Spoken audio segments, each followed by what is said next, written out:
nuclear waste simply tossed into the water. This was the face of waste disposal for decades. Greenpeace activists tried to prevent this, in vain.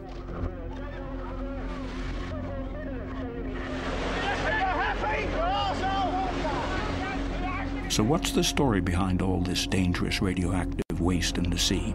We have been conducting research for a year now in an attempt to find out what became of the barrels of nuclear waste. We also discovered pipes through which the nuclear waste is pumped into the sea. We visited fish markets, met experts.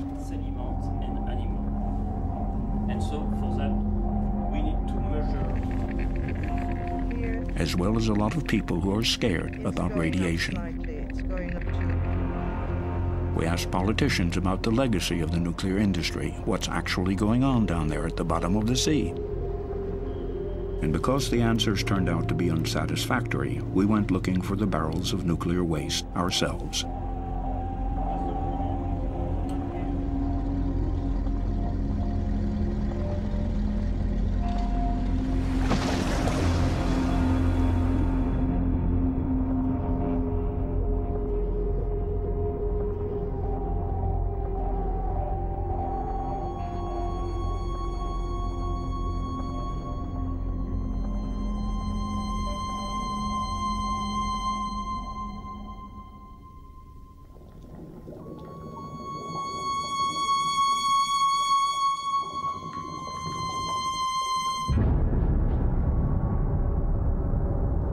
We are going to get to the bottom of what happened in the past. We want to know, where is it radioactive, and what is the source of radiation off the coasts of Europe?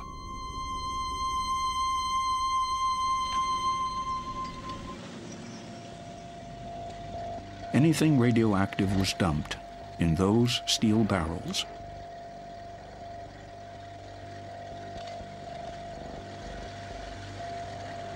Contents: low-level radioactive waste from hospitals, but also radioactive waste from nuclear plants across Europe. For decades, the nuclear industry has used the sea as a dump site.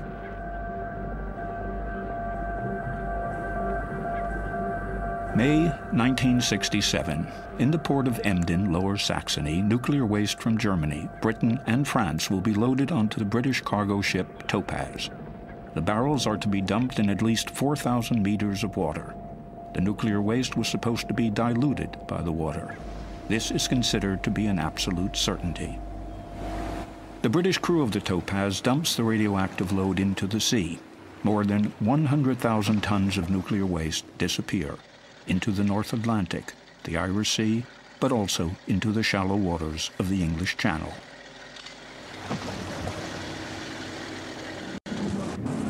Then in the mid-1970s, Greenpeace stages various actions and raises awareness about these dumping activities. An outcry resounds across Europe.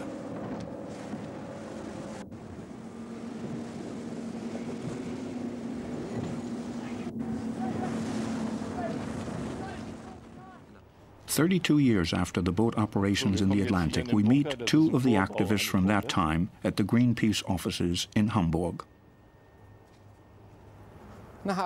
Harold Zindler and Roland Hipp haven't seen one another for a long time. Both fought with great conviction and commitment against the dumping.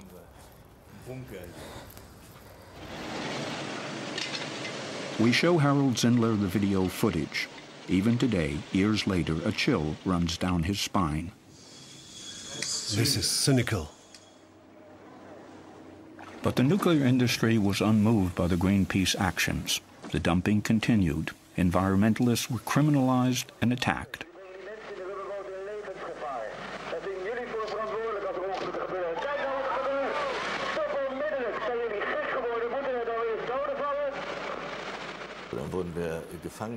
Then we were taken captive on the ship and were locked up in the bow. The dumping continued and we could hear it, and what we had just witnessed actually happened. A dinghy was hit again, and at that point the action was called off. It was far too dangerous and people could have been injured or even killed.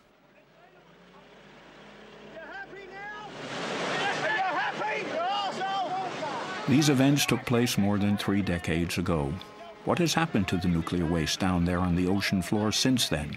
Who knows anything more about it? Come in. Thank you.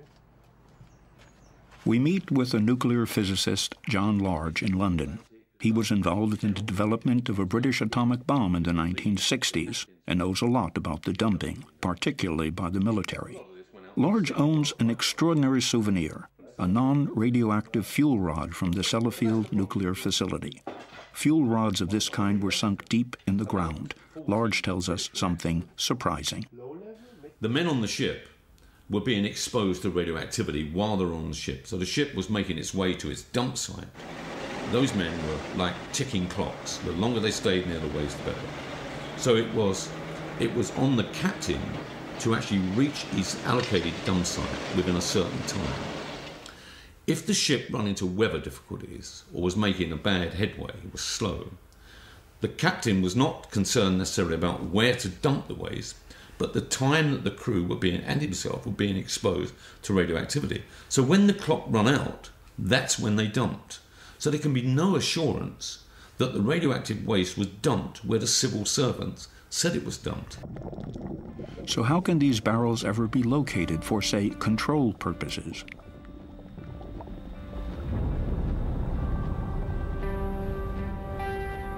A look at official British dumping inventories raises even more doubt about the accuracy of the information. Entries relating to coordinates or ocean depths are often marked "not known." It gets worse.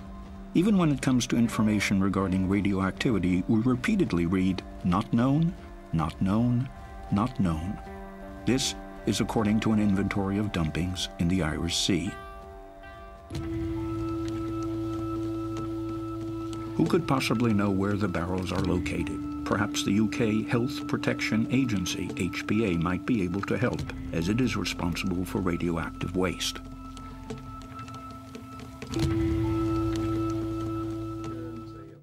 We meet Dr. John Cooper, departmental head of the Center for Radiation, Chemical, and Environmental Hazards. He knows all about the problem of dumped nuclear waste barrels. Can it really be that the dumping inventories are incorrect? I would be surprised if there were other disposals which were not included, but of course you cannot completely exclude that. The military did never tell you what they dump, so what do you do with this fact? Well, I think at some point you have to rely on the information you've got.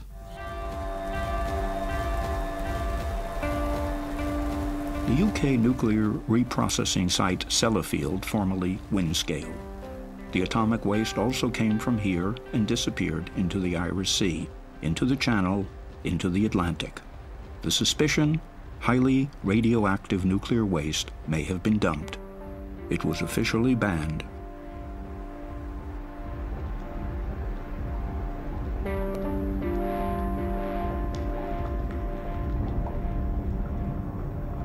If you look at the inventories, the analysis of materials that have been recovered from the seabed that have only come from dumping, not atmospheric testing, from dumping, there's no doubt in my mind that high-level waste has been physically dumped at sea. That would mean that the inventories are incorrect in this particular. How could such errors occur? Are they actually errors at all, or was it intentional?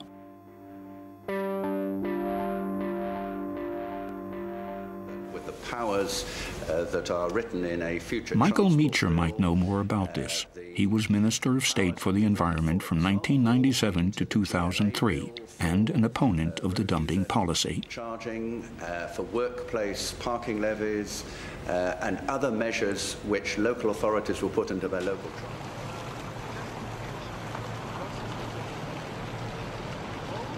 Today, the former senior minister in Tony Blair's cabinet is an ordinary backbencher. We show him the inventories. Who made false statements? Who knew anything about the dumpings?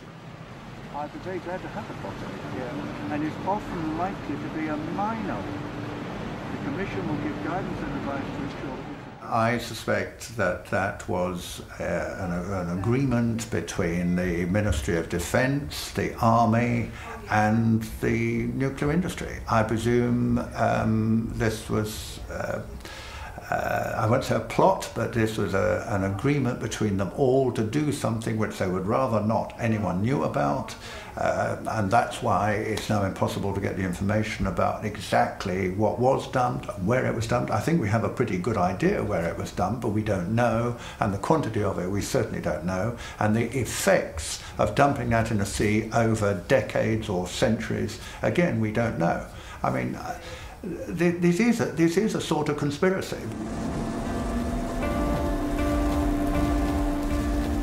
Even Greenpeace didn't know at that time how bad it was, but the protests were successful.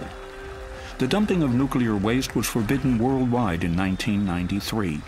Greenpeace activists were celebrated as heroes, as in the case here in Vigo, Spain. For more than half a century, barrels of nuclear waste had been dumped into the sea in keeping with the motto at the time, "The solution of pollution is dilution."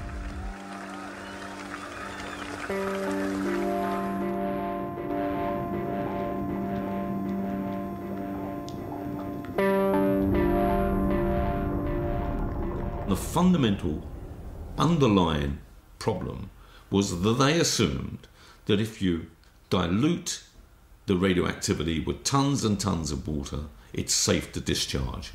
If you dump solid radioactive waste and it dissolves in tons and tons and tons of water, then it's safe to dispose of it in that way.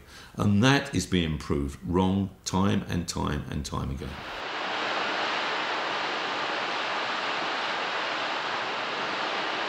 The first evidence that dangerous, highly toxic waste, which has accumulated over the years, simply doesn't disappear through dilution, was gathered by experts after an exploratory trip in the mid-1980s. Germany sent the research vessel Walter Herwig to the Atlantic dump sites. The disposal points were examined. In so doing, the scientists inadvertently salvaged 9 barrels. The researchers found plutonium in the water, in the seabed, and in the fish.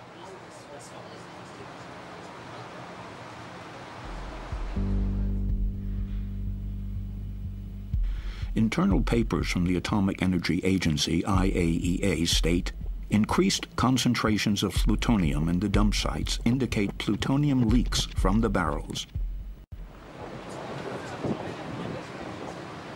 So now the toxins have finally arrived in the biosphere.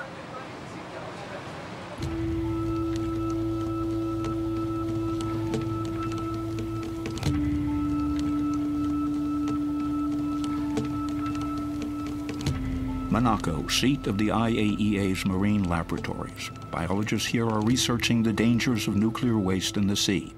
This is the head of the laboratory, Dr. Hartmut Nies.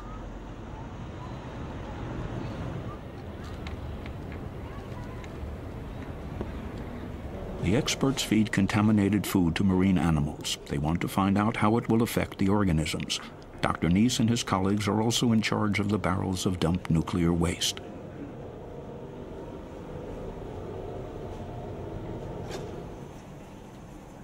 The key question is, what happened to the barrels? Are there still any undamaged barrels down there after all these years? Or are they all corroded? We examine the ocean floor constantly in any case, and we would certainly have noticed any barrels. So you would assume that the barrels in the English Channel would all have rusted open or have simply gone? I would assume so. And if you would now find undamaged barrels, wouldn't it be better to salvage them? If it's not going to cost me a lot to get them out, of course. Yes. There hasn't been a single new investigation into the dump sites for 12 years. Is Nies right? Are all the barrels corroded?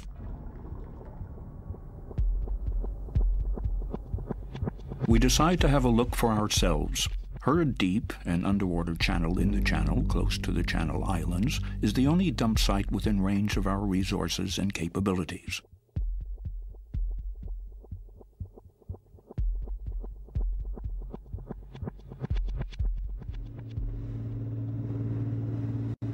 We have chartered a boat. Herd Deep is approximately 10 nautical miles northwest of the Channel Islands, Alderney. A small submarine is supposed to provide us with video images. The unit is almost impossible to maneuver because the English Channel is known for its strong currents. The Greenpeace activist Harold Zindler is on board.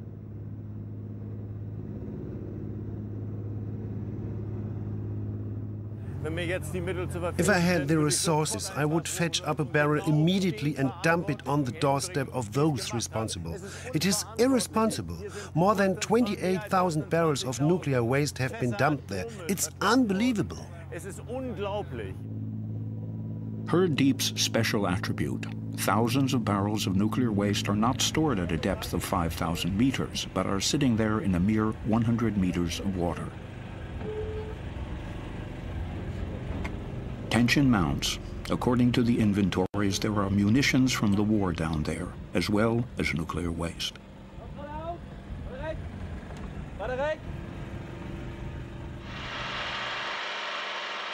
What are we going to find?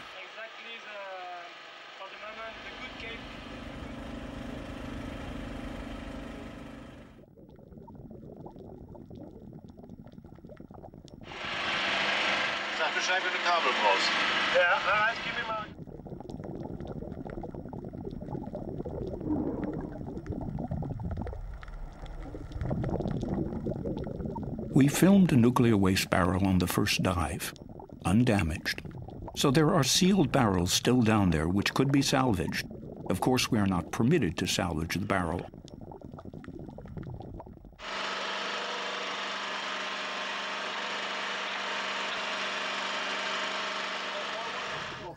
On the second dive, we also discover this totally corroded barrel.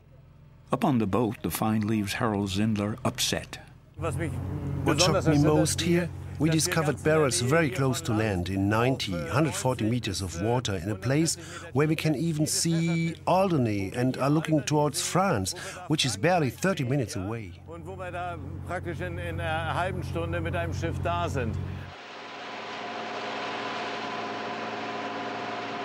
We return to Alderney. What does this find mean for the residents of the island?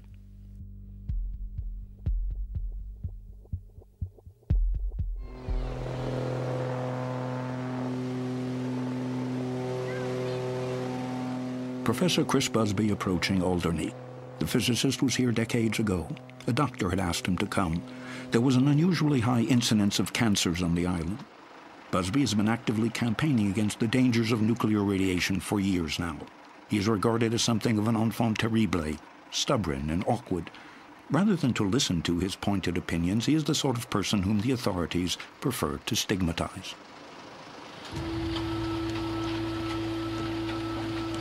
Alderney is a peaceful place. Time passes more slowly here than elsewhere. It has a total of 2,400 residents.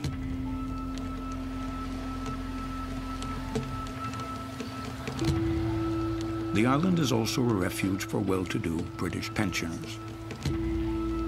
But the place may not be as idyllic as it at first seems.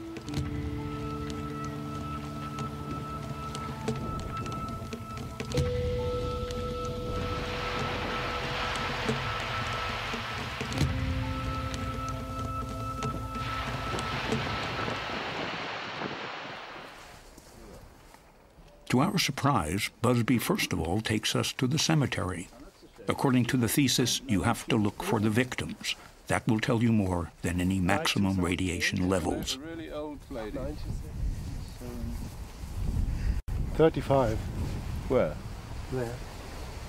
No, for 50. So you only need to find one case of childhood leukemia on the whole island, and you've got an answer. You've got too many childhood leukemias. Too many. Another LIAM. We try to find out whether there really is an increased incidence of cancer deaths. However, the UK government keeps the precise statistics under lock and key. Data protection policy. Perhaps we'll find clues on the island. We take a stab at it and ask in the residential area near the cemetery about causes of death. One of the estate agent's first wives died from a brain tumour, and then when we came over a few years ago, his second wife has had a brain tumour, but I think she's all right now. and there was actually a series on the television in England about operations where they filmed them live, and they filmed a chap having a brain tumour removed, and we found out that he was from Alderney, and he in fact died last year. But I think there's been a child here, at least one child with a brain tumour. We're going back to England. Statistically speaking, this would be very noticeable, but the authorities have only one thing to say to Chris Busby. Everything is fine. Wow. You're right. What's that? The professor goes with us to the beach. He wants to measure radiation. The competent UK authorities argue that both the quantity and levels of radiation were far too low to cause harm to people.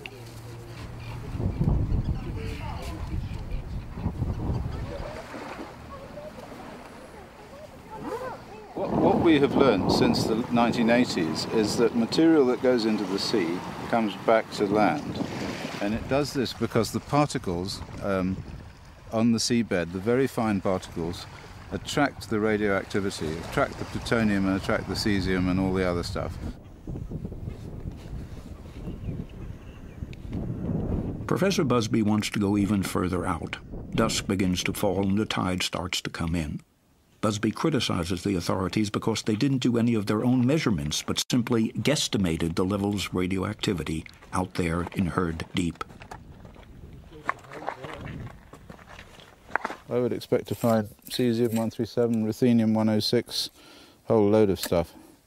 Plutonium. Plutonium? Yeah, for sure. So that might be quite poisonous here. Well, of course. Chris Busby's gamma spectrometer measures increased levels of radiation at this point. 204.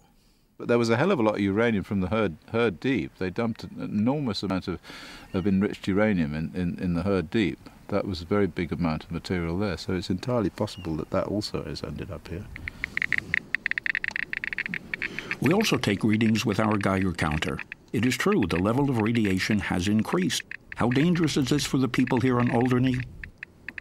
Only requires one cell to be damaged to go on to form another cell and another cell and another cell and eventually form cancer. So every single dose, right down to a single radionuclide decay, has a finite probability of causing cancer. Is Busby on the right track, the outsider? And shouldn't the undamaged barrels be salvaged as a precaution? What does the director at the HPA, Dr. John Cooper, have to say?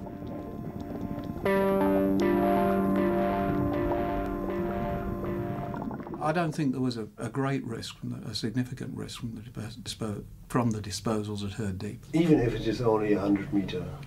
Yeah, it's probably something you wouldn't do these days. I think the best way of approaching this is to leave the material where it is. We chase up the Atomic Energy Agency, competent in these matters. How does the agency evaluate the dangers of these dumped barrels? We have seen that the sea's capacity for dilution is so vast. We have seen in the discharges from Sellafield and La Hague, which have drifted with the currents over many years, that if this water were not seawater, then it would be suitable as drinking water. However, there are differing opinions about this. Professor Klaus Gruppen has published textbooks on radiation protection. So what about dilution in seawater to levels that would meet the standards required of drinking water? And is everything really hunky-dory? If the amount in which it is diluted is infinitely vast, if I discharge it into outer space, then it might be well diluted. But the Earth is a very small celestial body, and the concentration is constantly growing. Our conclusion: the radioactivity is only spreading out instead of disappearing altogether through dilution. There are no exact details about the location and number of barrels, and there is disagreement as to whether they should be salvaged.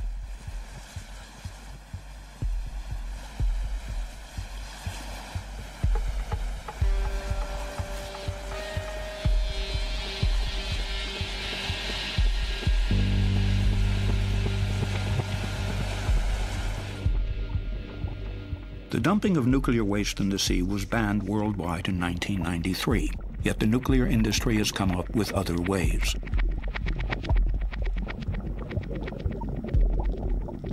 They no longer dump the barrels at sea.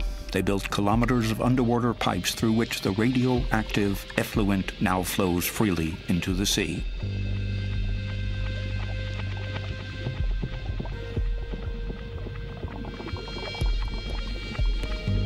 One of these pipes is situated in Normandy. It comes from the French reprocessing plant at La Hague. Greenpeace protested here too, underwater.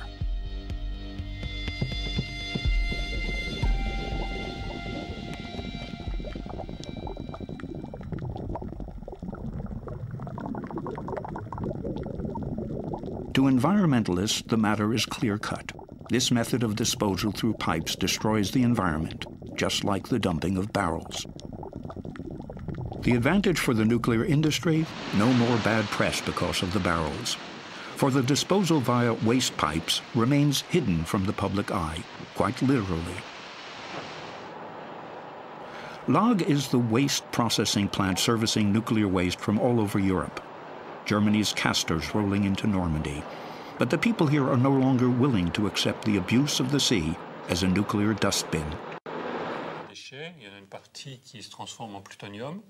David Boyer is a physicist, founder, and chairman of an environmental group. He is visiting a local primary school today and telling the children about radioactivity, toxic plutonium, and nuclear waste.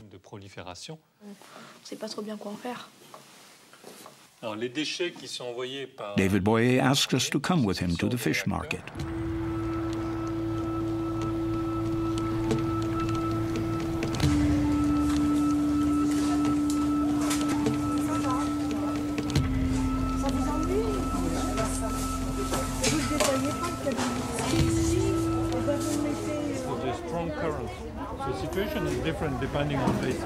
The physicists criticized the assessment criteria relating the health of marine organisms. According to him, Fukushima has changed things. We need to rethink. One can no longer say clean water equals clean fish equals healthy fish. Some of them contaminated and some of them not. It's more difficult with fish because they move around. So one fish picked up someplace, might have been in a radioactive place, get contaminated. So in these mussels, you might find something. So what could be found in this mussel, for example? Some of the radioactive elements discharged by the reprocessing plant, like iodine, cobalt. So it's more like gambling, like you might be lucky or unlucky. The toxic waste from the reprocessing plant at La Hague is no longer a just local problem for the people of Normandy. According to Boyer, marine pollution is a European problem. If you balance the benefit against the detriment, this benefit is almost zero, except for the local economy. But as a global point of view, it's zero. And the detriment is evident, so of course it is a sin. Boyer travels with us to Ostend, Belgium, 400 kilometers from La Hague. He will show us how far the radioactive toxins have already spread, for their origin has been precisely measured. He meets up with a Belgian activist. He gathers seaweed. The environmental activists distrust the measurements made by the operators.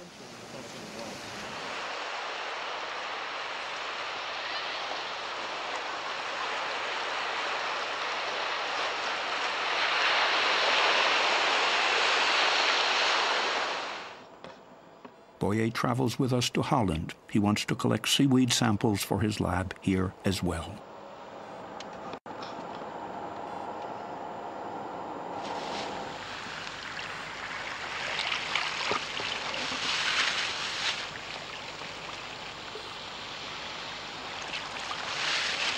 I have the iodine, the seaweeds from Germany there. We collect, this was sent to Accra by a German friend of us who was worrying, is there iodine contamination from La Hague up to Germany? And the answer is yes. We find iodine in the seaweed up to Germany.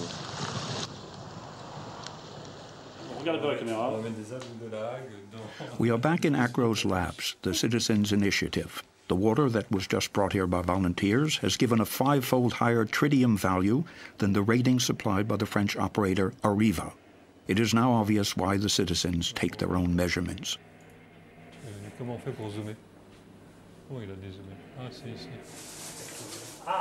David Boyer has brought some marine animals from the market. Pierre Babet, a molecular biologist, tells us what happened to the animals.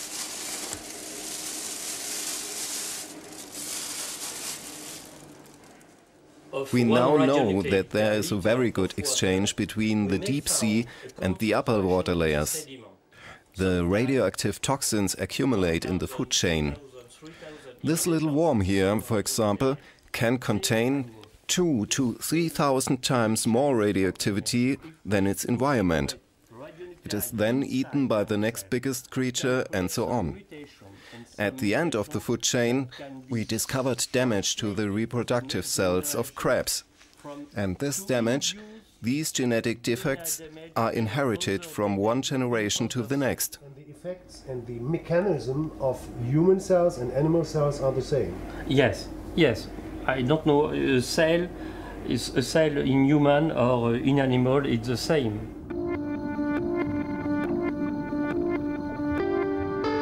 Highly toxic plutonium is found in gray seals off the coasts of Europe.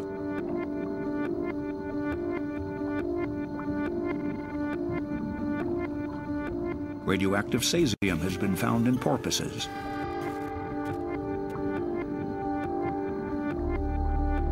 The animal impact upon future generations is unknown, so marine biologists insist every animal must be protected from radioactivity.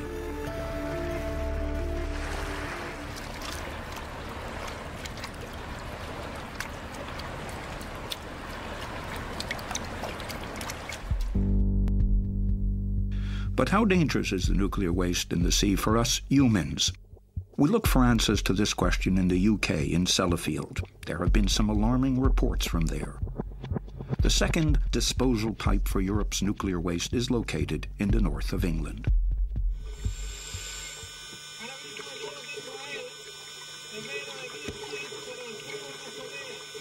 As in France, it was Greenpeace environmental activists who drew attention to the pipe. That was in 1997.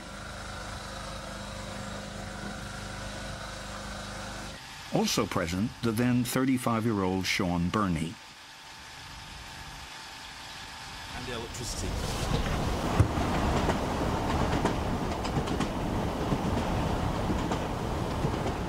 For nearly 2 decades, Burney has been actively campaigning against the discharges. It is a struggle for numbers, limits, but also the prerogative of interpretation.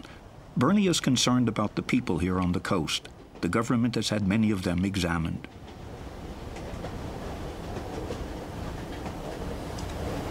You see here, along this coast, there are people living on this beach. You can see these small houses.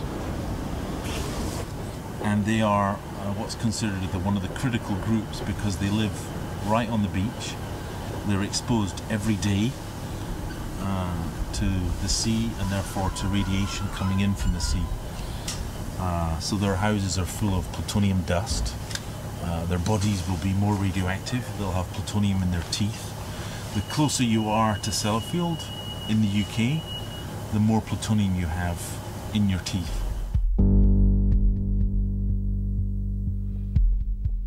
The pipe from Sellafield is clearly visible only from the air. But how could the disposal contractor bypass the ban on discharges? Nuclear waste is still being dumped in the sea. The operators argue this is land-based disposal and therefore legal. It has been approved by the authorities. Is there a scientific, logical reason why barrels are prohibited and discharges are allowed? I think it is more a philosophical question. This is not a philosophical question for him. Wolfgang Rinneberg was Director for Nuclear Safety at the German Federal Ministry of the Environment and is an expert in the disposal of radioactive waste. No, there is no logical reason for it. Ultimately, there are only economic reasons. The question is, how expensive would it be to install appropriate filtration systems, for example, that would ensure that a discharge of this kind is close to zero? Perhaps this plant would prove to be uneconomical. That's what's behind it. There's no evidence of a physical reason or any other reasons for that matter. Every day more radioactive swill flows into the Irish Sea. Nuclear waste from Sellafield can now be found on the Norwegian coast.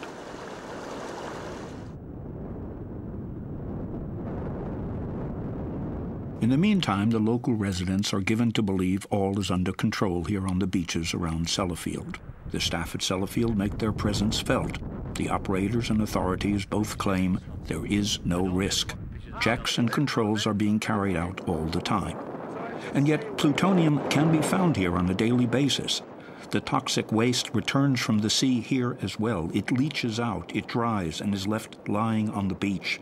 The people here have long since guessed that the dangers are greater than those responsible care to admit. We're not going to change the world. Little people don't do it. It's the big people that do that. So I've never heard any frightening tales. It could be kept quiet. It could be under the carpet. It might not be. But until I know, you know, the sea's being polluted all over the world. The beach at Sellafield has won an award for being one of the cleanest in England. Every day, a groundhog or a small excavator removes plutonium from the beach. A scanner locates small radioactive particles at a depth of 30 centimeters. In recent decades, the operator at Sellafield has tossed more than 500 kilograms of plutonium into the sea.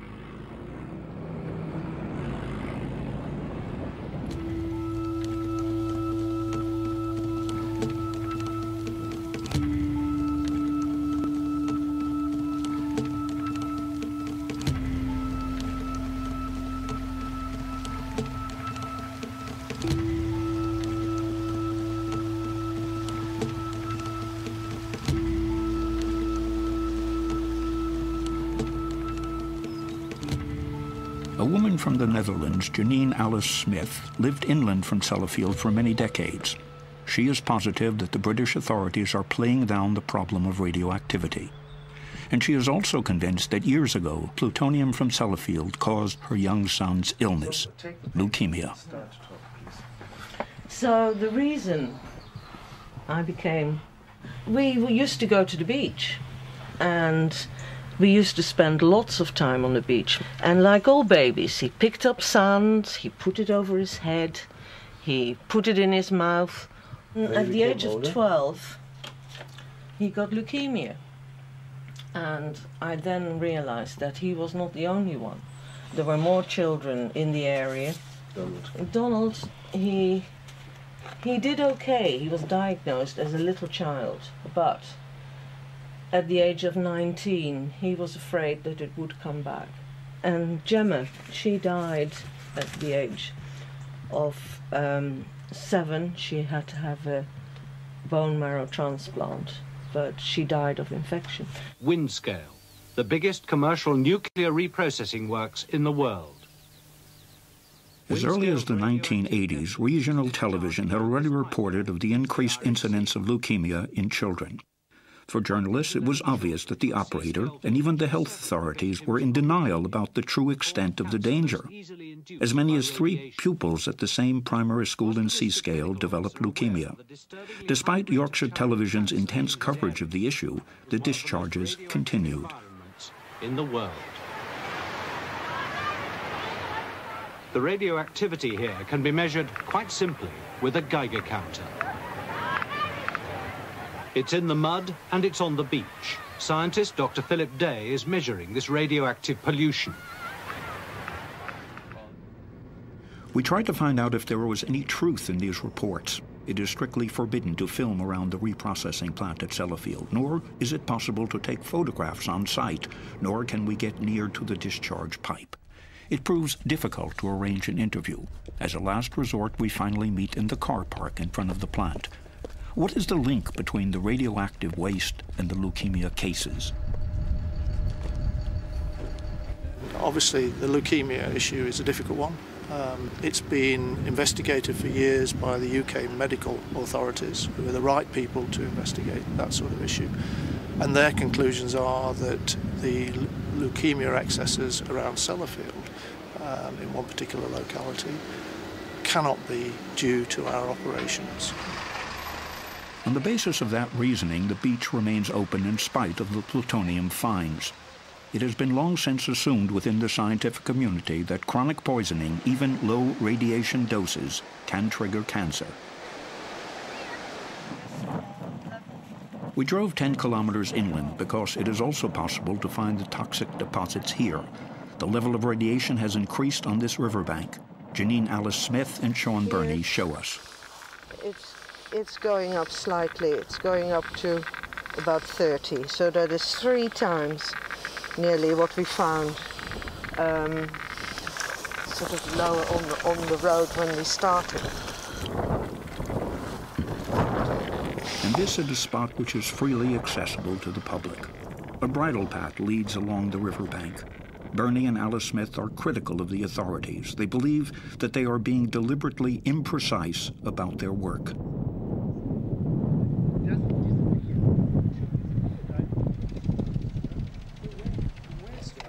So when the authorities take a sample and they measure, they might take one sample here. What I used to say to journalists, they just want to know what happens from year to year. They don't want to know what happened 50 years ago.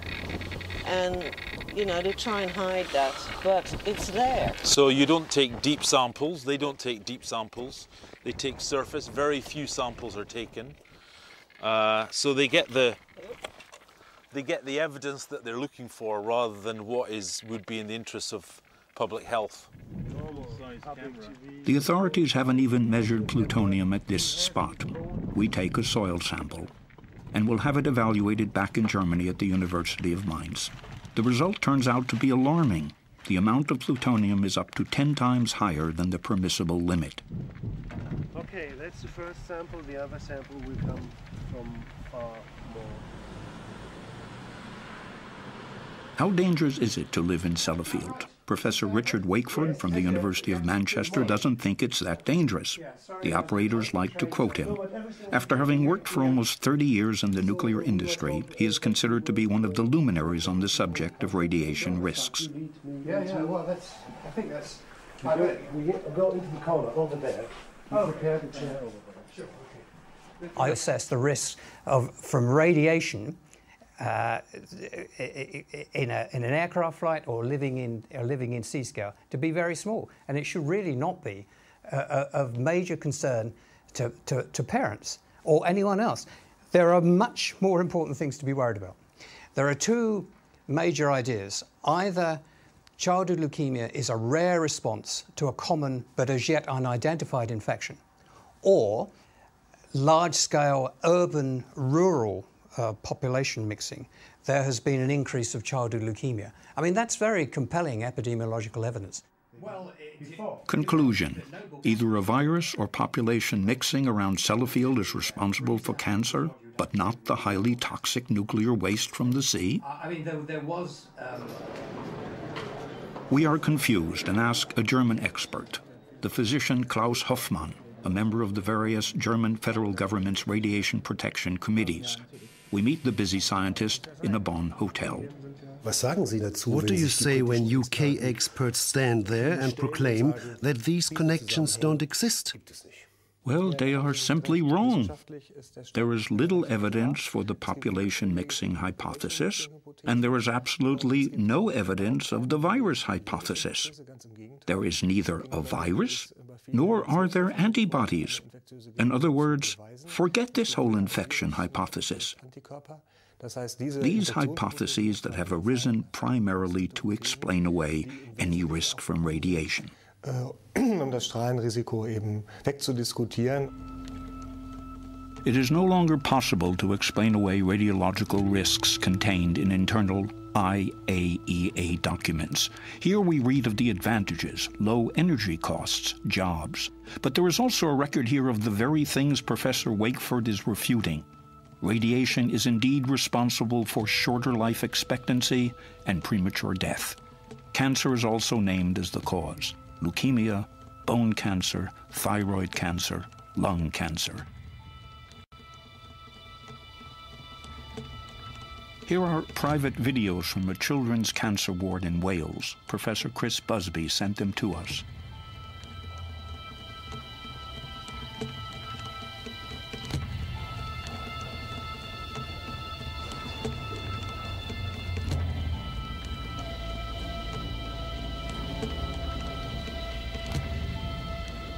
In recent decades, doctors have been registering a steady increase in childhood leukemia here. For the little ones, the treatment is torture. Everyone is convinced that the leukemia comes from Sellafield. Chris Busby asked us to visit him again.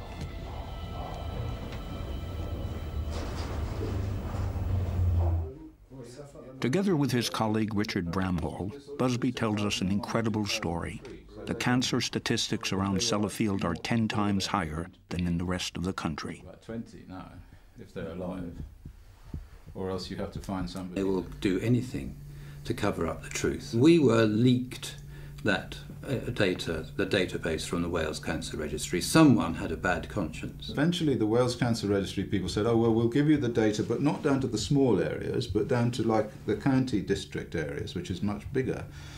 But when the data came, and I put it on the computer, I found that it was the small area data. It wasn't the big. So whoever had done it, either by mistake or because they wanted to leak it, had given us the small area data. After the Cancer Registry had given us the data, they were sacked. That was it. I put a letter into the British... people were sacked? Yeah, all of them, yeah. Well, they closed the unit down. We don't know what happened. So this woman, Mary Cotter, who said, we will give you what you want, she was sacked. Recently, the House of Lords refused to publish current pediatric cancer numbers, data protection policy. And the nuclear industry, it strikes a balance between cancer rates and costs. The effort required to protect people from radiation exposure should also take stock of the cost implications. We want to find out from the UK health authorities, can it really be true? To reduce the doses any further might cost disproportionate amount of money that could be actually spent elsewhere. So that's the sort of balancing you have to do. Is that supposed to mean that you are prepared to accept a number of cancer deaths? To keep the costs of discharging atomic waste into the sea as low as possible? You are doing that comparison. I'm reading that. Mm-hmm. And that's no different to what happens in many other areas of decision-making in society. Where do such cost-benefit considerations come from? In our research, we come across the influential ICRP, the International Commission on Radiation Protection. The group operates as an independent charity for the benefit of the public. A request for an interview with the director is refused. But we find a lecture on the internet by the former chairman, Roger Clark. Society's changed. If you went He elucidates the cost-benefit principle. Clark cites Epicurus's utility ethic. Some examples. The needs of the many outweigh the needs of the few, right? Everybody The needs of the many outweigh the needs of the few. Was a good thing. So you vaccinated everybody with immunization. Insiders tell us that the ICRP is the elongated arm of the nuclear industry. We also come across Professor Wakeford's name on the website, the expert from the University of Manchester. To our surprise, we also find Dr. John Cooper's name from Health Protection Agency. You are working for the Health Protection Agency. Yes. At the same time, you are in the main body of the ICRP. Yes. So you give yourself the independent scientific risk from one hand to the other. So in Germany, it would be a conflict of interest. A conflict of interest. Yes, that is a problem. The HPA is the ICRP. The ICRP is made up of government institutions, government representatives. So therefore, the HPA, the ICRP, is made up of government representatives. It's not the ICRP is not some great independent body. It's made up, people from the HPA attend meetings of the ICRP and set the standards. Truth is, I knew that Even former UK Environment Minister Meacher has to admit his impotence. I, as a minister, my civil servants were not very pleased about this, bringing in people like Chris Busby or other people who are independent scientists like John Large. I mean, they didn't want that kind of confrontation or discussion or debate. I mean, if we had that kind of open, honest exercise, one would feel a lot more confident. But government doesn't want to do this. They just want to go with the official standard view, which actually is the nuclear industry view. And at the coalface, for years now, Sean Burney and Janine Alice Smith have endured much frustration. No one talks openly. The environmental activist and the mother of a son with leukemia are fighting a quixotic fight.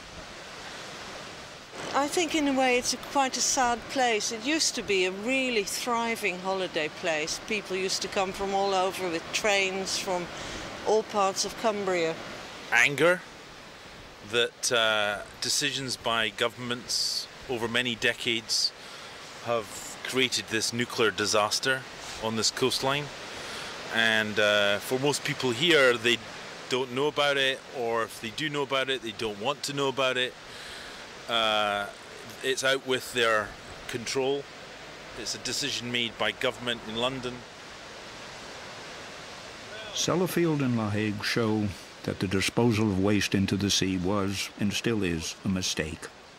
However, hardly anyone is prepared to admit it officially, because then you would have to deal with tough questions.